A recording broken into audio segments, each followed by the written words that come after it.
Guys, welcome to another episode. I want to make a vanilla sponge that is soft, light and fluffy. In this video, I will show you the simple techniques that make all the difference. Stay till the end. Don't forget to subscribe for more homemade amazing recipes. I am Dom, and this is how I make my vanilla sponge. First, we are making our meringue by adding our egg white and custard sugar together. Custard sugar is perfect for this process because its fine crystals dissolve easily, helping us create a smooth and stable meringue. As we mix, the egg white trap air and create a strong structure. These tiny air bubbles are what helps our sponge rise beautifully and give that soft, fluffy texture. Keep mixing until you reach that soft peaks. Once it's ready, set the meringue aside. Now, in another bowl, add egg yolks, sunflower oil, water, vanilla powder,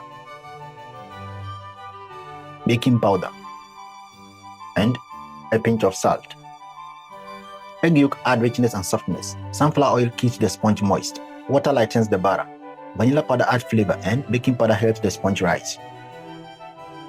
Now we add our sifted flour. Sifting the flour helps remove lumps and makes it easier to mix into the batter.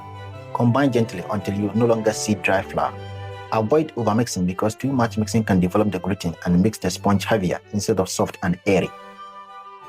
Now comes the important part, folding in our meringue. Add the meringue into the batter and fold gently using a spatula. Lift from the bottom and fold over the top while stirring the bowl. Be gentle during this stage because the air bubbles inside the meringue are what gives our sponge its beautiful height and fluffy texture. Mixing too aggressively will remove that air and can result in a dense cake. Once everything is uniformly combined, transfer the batter into your prepared pan.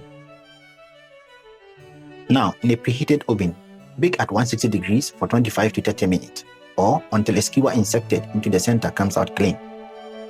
And there we have it, a soft, light and fluffy vanilla sponge. Don't forget to like, subscribe and share for more amazing recipes. Thank you for watching, and until we meet in the next one, peace out.